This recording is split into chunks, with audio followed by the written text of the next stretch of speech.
स्वागत है आपका फिल्मी न्यूज के एक और तड़कते भड़कते एपिसोड में, क्योंकि इस बार भी बहुत ही तड़कती भड़कती खबरें आई हैं। तो चलिए स्टार्ट करते हैं।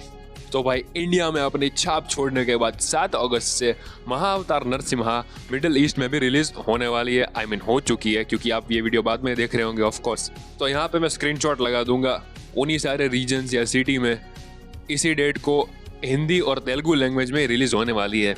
तो ये अगेन प्राउड वाली बात है कि हमारी एनिमेशन हिस्ट्री एक नई ऊंचाई को छूने वाली है। तब भाई, अभी राजा साहब की डेट भी फाइनल नहीं है कि कौन से डेट पे रिलीज होने वाली है, और ये लोग अभी से पार्ट 2 की तैयारी भी चालू कर दी है। मेकर्स के अकॉर्डिंग राजा साहब का पार्ट 2 जो होगा वो पहले पार्ट का सीक्वल नहीं होगा। टाइटल राजा साहब 2 ही होगा, बट कहानी भी अलग होगी, यूनिवर्स भी अलग होगा। कैसे भूल भुलैया 1 और भूल भुलैया 2 थे, सेम वैसे ही। भाई इधर कौन सी डेट है वो पता नहीं, और पार्ट 2 की दे रहे हैं, बोलो। तो चलिए बढ़ते अगले खबर की तरफ। तो अगली खबर है वॉर 2 की तरफ से। कुछ रिपोर्ट्स की माने तो इसमें जो पोस्ट क्रेडिट सीन होने वाला है वो पूरे 9 मिनट लंबा होगा भाई। और किसका कैमियो है किसका नहीं है नहीं पता, बट 2 लोग कंफर्म है, आलिया भट्ट और शर्वरी, क्योंकि उनकी मूवी आ रही है ना अल्फा, उसको लेके पोस्ट क्रेडिट सीन होगा। दूसरे कौन है पता नहीं। और भाई, अगर सब कुछ सही रहा तो हमें पता चल जाएगा कि ये लोग क्या कुक कर रहे हैं, क्योंकि अब तक तो मुझे इस यूनिवर्स का कोई सर पैर नहीं दिख रहा भाई। ऐसे ही हाइप के लिए बना दिया है, कैसे सिंघम यूनिवर्स है सेम वैसे ही।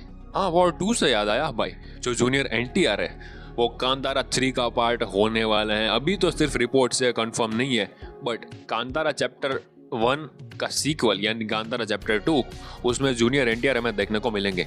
इसका मतलब है कि हमने जो 2 साल पहले कांतारा देखी थी उसका प्रीक्वल है कांतारा चैप्टर 1, ठीक है, कि पहले क्या हुआ इतिहास में बताएंगे, उनके देव का इतिहास। और कांतारा चैप्टर 2 जो होगी वो पार्ट 1 का सीक्वल होगी। मतलब हमारी देखी हुई कांतारा का तो वो प्रीक्वल ही है, सिर्फ पार्ट 1 का सीक्वल है, दोनों के बीच में रहेगी। इतना समझ जाओ ना भाई, मैं क्या साइंस फिक्शन की तरह समझा रहा हूँ, बहुत ही सिंपल है ये। बढ़ते अगली खबर की तरफ। तो अगली खबर है एलसीयू को लेके, लोकेश कनगराज सिनेमैटिक यूनिवर्स। ये खबर खुली को लेके नहीं है, ठीक है। आपको अगर याद होगा तो कई टाइम पहले उन्होंने अनाउंस किया था कि वो एलसीयू की एक शॉर्ट फिल्म लेके आने वाले हैं, तो ये उसी के बारे में है। इस शॉर्ट फिल्म का रन टाइम होगा 10 मिनट पूरा, और इसमें विक्रम और कैथी के बहुत सारे रेफरेंस होंगे। इस शॉर्ट फिल्म को एक ही दिन में शूट किया गया है, ऐसी रिपोर्ट से, पक्का नहीं पता। अभी इस पे वीएफएक्स का काम बाकी है। जैसे ही कोली रिलीज होगी और कलेक्शन वगैरह सब खत्म हो जाएगा इसका, देन लोकेश कनगराज जिस पे पूरा फोकस करेंगे, यानी हमें इस साल के एंड तक ये एलसीयू की शॉर्ट फिल्म देखने को जरूर मिल जाएगी। तो भाई, नेक्स्ट अपडेट है जोली एलएलबी 3 की तरफ से। इन लोगों ने एक बड़े ही इनोवेटिवली टीजर की अनाउंसमेंट डेट डाल दी है। जो जज है इसमें सौरभ शुक्ला, वो इसमें बोल रहे हैं कि दोनों जोली मुझे तंग कर रहे हैं। और पार्ट 1 में जोली थे हमारे अरशद वारसी और दूसरे पार्ट में अक्षय कुमार थे। तो जोली एलएलबी 3 में दोनों आमने सामने हो गए, तो टक्कर देखने में मजा आएगा। आपने नहीं देखा तो अनाउंसमेंट वीडियो देखना आपको, और देखने में भी बहुत मजा आएगा। देन अगली अपडेट है हमारे प्यारे आउटसाइडर कार्तिक आर्यन को लेके। तो भाई, कार्तिक आर्यन एक मूवी में काम करेंगे जो कि एक्शन थ्रिलर होगी, जिसमें विलय होंगे अक्षय खन्ना। है ना इंटरेस्टिंग जोड़ी। इसको बनाएंगे अमरान के डायरेक्टर, जो कि उसका बॉलीवुड डेब्यू होगा इस मूवी के थ्रू।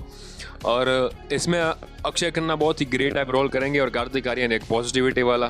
खैर, इसमें कौन सी नई बात है।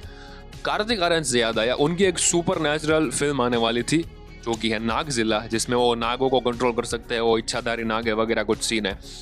तो उसमें एक्ट्रेस को फाइनल कर लिया गया है, जो कि है राशि खन्ना। हाँ, वो फर्जी वाली।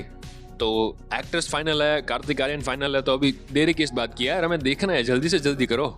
सुपर नेचुरल से याद आया भाई, अगली अपडेट मैड डॉग वाले एक और मूवी लाने वाले हैं। मैड डॉग अच्छे ना भाई, मैड डॉग वाले थक ही नहीं रहे, हम देख देख के थक गए, वो बना के नहीं थक रहे। तो ये मूवी होगी साईफाई और कॉमेडी, है ना, थोड़ा डिफरेंट जॉनरा। इसमें है अभय वर्मा और अनन्या पांडे। इस मूवी का नाम होने वाला है छू मंतर भाई। हे भगवान, मैड डॉग जैसी विल पावर और काम करने की शक्ति हमें भी दो, हमें बहुत जरूरत है भाई। 22 की उम्र में भी पीठ दर्द होने लगा है अब तो भाई। अगली और आखिरी अपडेट है स्पिरिट को लेके, जो कि मैंने एक यूट्यूब शॉर्ट में कवर करी थी, बट यहाँ मैं रिपीट कर देता हूँ कि स्पिरिट मूवी की शूटिंग डिले हो सकती है और 2-3 महीने पीछे जाएगी। रीजन है उनका बिजी स्केड्यूल, जो कि डिटेल मैंने शॉर्ट में बता दिया था। पर अब अभी के लिए इतना समझ लो कि स्पिरिट अभी डिले हो गई है और 2-3 महीने। आज की फिल्मी न्यूज में इतना ही, मिलता है अगले वीडियो में, तब तक के लिए जय हिंद।